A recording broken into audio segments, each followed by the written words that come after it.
we have found that when we take a really hard look and go to source material and source witnesses, we find that 90+% of all the experiences and information that have been put out there is some type of psychological warfare propaganda to support this false flag operation. And what you find that's very interesting is that what we've had happen with CSETI is that we go out. Now, for 18 years, we've been going out all over the world and training people to make contact with the actual extraterrestrials. And we've had all these beautiful experiences. Nothing has been scary. No one has been harmed. They have just been so unbelievably cosmic consciousness beautiful. And it's so different from what you hear and see if you go to a UFO conference or look at a cable TV show about aliens and UFOs. It's like 180 degrees opposite. And so it's this total disconnect. And I think it's time for us to speak very clearly of what's going on here. And I know that the truth is much stranger than the fiction, and people have their belief systems built up around this because whether you're new age, old age, what have you, it's really easy to buy into the good alien, bad alien thing because we are wired that way from our collective experience as humans. But you know what?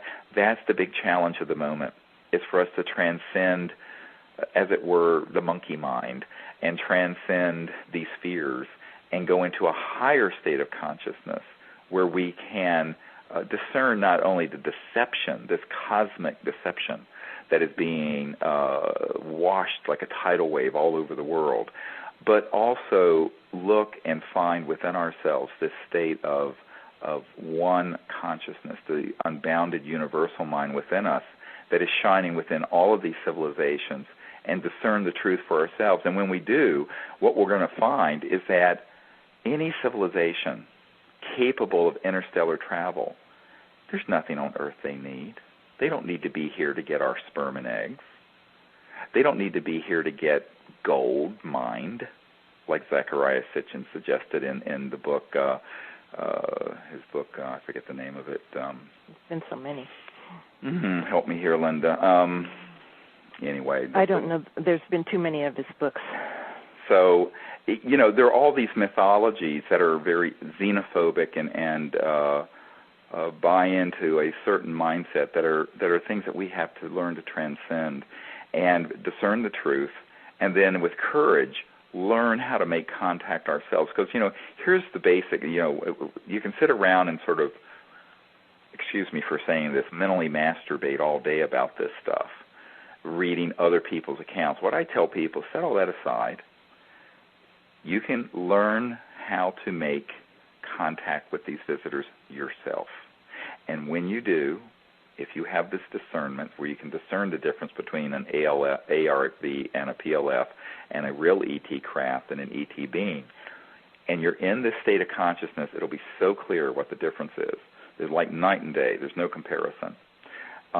You're going to be able to see that these visitors who have been coming here for thousands of years, by the way, they have no malice towards Earth and her people.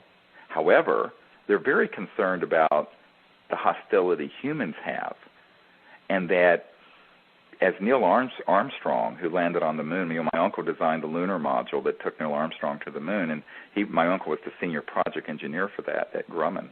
It was now Northrop Grumman, but that built the lunar module. And when Neil Armstrong landed on the moon the first time, and the first man on the moon, the crater around where we landed was crowded with these extraterrestrial vehicles. I have multiple witnesses to this. And Neil Armstrong told a member of our team that, yes, but we were warned off the moon. Why? Because we were going there as part of the arms race with the Soviet Union. We didn't go to the moon. The Apollo program was a highly militarized, competitive program where we weren't going out to the moon, or our plans to go to Mars were not as sort of a unified, peaceful world civilization. It was part of the military-industrial complex competition and a proxy for the Cold War. And that is the truth about the Apollo program. Everyone knows it. So I think that the ETs have made it very clear, the real ETs, that the entry ticket to being interplanetary ourselves is to begin to be civilized, to live together peacefully, to renounce weapons of mass destruction, to go out into space free of weapon systems and with this consciousness of universal peace. And then the universe is going to open its arms wide open. Until then, they're watching what's going on here very, very carefully. Why? Because within our classified programs, as Ben Rich, who was the head of Lockheed Skunk Works, told us before he passed away, and this is the guy, Kelly Johnson started the Skunk Works for Lockheed. And then, the Skunk Works are what built the U-2 and all these high-tech, but they have all these programs dealing with this super high-tech stuff like the alien reproduction vehicles and anti-gravity craft. And he said to us, well, we already have the means to travel among the stars faster than the speed of light. And I knew that already. But that basically those are locked away in a black box, and it would take an act of God to benefit humanity. To which I said, well, it's time for us to be that act of God, because the human race needs this knowledge, but they need the truth that is the real truth and not this spun, fearsome nonsense. The other issue, of course, is that we're not going to be allowed to travel amongst the stars until we become a peaceful and evolved civilization, because I have been told that there are entire worlds out there that are at our level of technological development that they don't even have a word for war. They don't even have a concept of the kind of war and conflict we've had on this planet. And we would be a threat to them. So I turn this around. When I'm meeting with these military folks in Washington and at the Pentagon, I say, look, I know you guys are trained to view anything as a potential threat, but let's turn this around a little bit. Here we are, a civilization. Now, my grandmother had horse and buggies in the late 1800s, and her son, my uncle, puts the first man on the moon. So in 100 years, we go from, because you live to be almost 100, we go from horse and buggies and, rifles and whatnot to thermonuclear weapons and space travel. This would have to be a big red flag coming up over this planet, because our technological development had surpassed our social and spiritual development as a people. I mean, there are individual exceptions, but as a civilization on Earth. And that is the big challenge of now. The big challenge of now is to socially and spiritually develop an understanding of these things and to vow to live together in peace and to go into space in peace. And then the whole cosmos will open for us. But until then, there's a quarantine around this planet, and it's appropriate, because there are planets out there that have to be protected from us. So I tell people, ironically, while everyone's worrying about, running around like Chicken Little with their heads cut off about, the alien threat, I'm going, they're not the threat. We're the threat. Humans are the threat. We're the ones. You can speculate all you want about what the alien agenda, quote unquote, might be, but let's just review the last 100 years of human behavior up until the present moment in Darfur.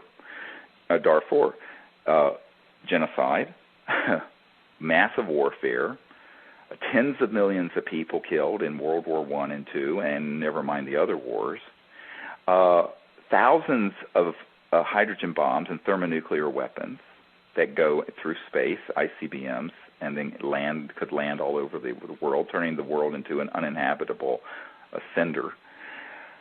And the beginnings of space travel, but in a way that has not been cooperative and has been a proxy for the military. Now, this is something which, unless you were brain dead and you were, as an extraterrestrial people, you would be rather cautious, and rightly so.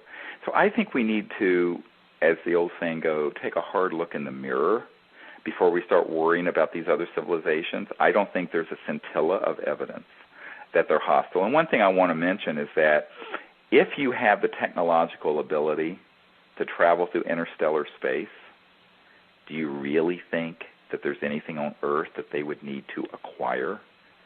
No. Because if you have that ability, you can materialize and dematerialize in various points in space and time. you can, from the elemental level of existence, the zero-point energy field, manifest any material or any substance. You could take one cell of a biological organism and develop it and clone it into a full organism. Even our classified programs already have that ability in genetics and neuroscience. So there's nothing here that they need. This idea that somehow they have to come here to Earth to get this is another mythology. It just doesn't pass the sniff test if you have any scientific understanding of what kinds of sciences would accompany the ability to go faster than the speed of light and travel amongst the stars. So then the question becomes, what is the phenomenon? It's a real phenomenon that people are describing when they describe these weird creatures and these abductions and mutilations and all this stuff. Well, it's not at all what people think. And I think people have to be extremely careful about this and educate themselves on what the covert human capabilities are that extend even into, we're going to get a little stranger here, into the electromagnetic frequencies that are interdimensional that tap into, shall I say, lower astral entities. Now, these are not extraterrestrial, but some would call them demonic, or some would call them astral, what have yous. But at Montauk and other places, experimentation has happened. And this is another whole area of confusion where people confuse these interdimensional weirdnesses with an extraterrestrial interstellar people.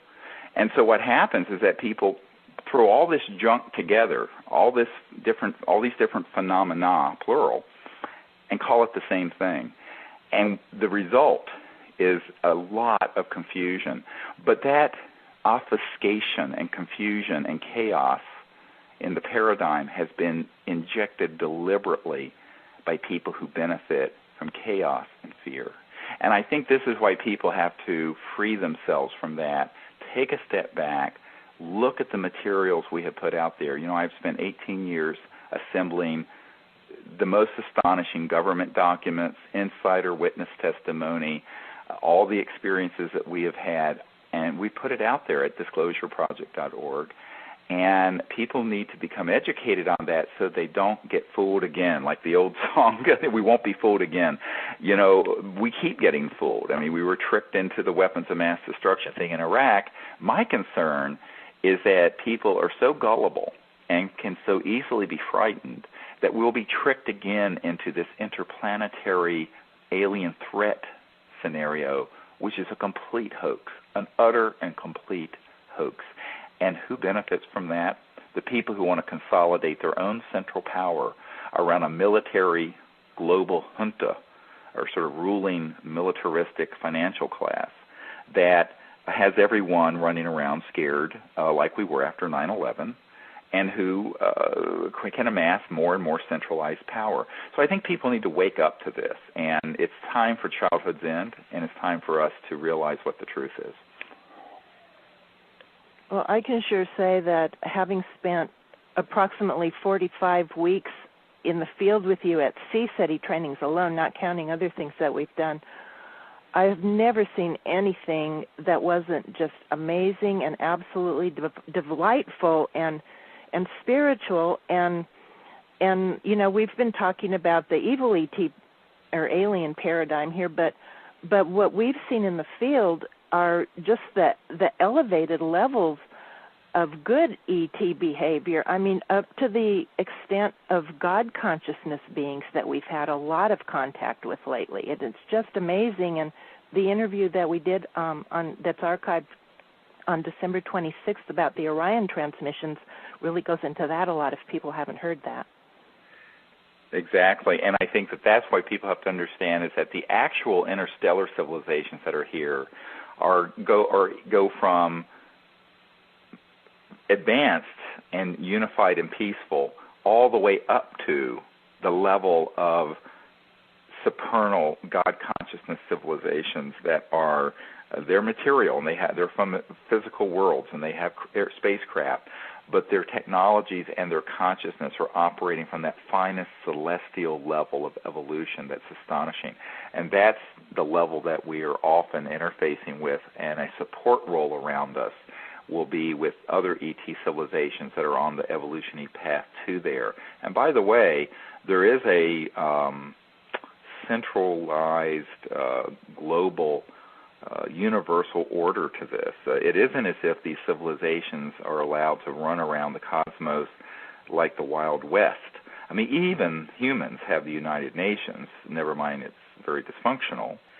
So I think in conclusion, regarding what we want to share today is that people have an opportunity to choose how we respond to the cosmos and how we are in the cosmos. These visitors are here to help us and to understand us, and they're waiting. They're waiting for the human race to mature to a level of the first entry of what is considered mature world civilization, where we're living peacefully together. And we're there. We're getting very close. It doesn't seem that way sometimes, but I'm optimistic that that is exactly where we will end up. And these civilizations, which are highly organized and very conscious and rather enlightened, are standing ready to assist us as we make that transformation from the current period of division and confusion to a period of world peace and universal peace.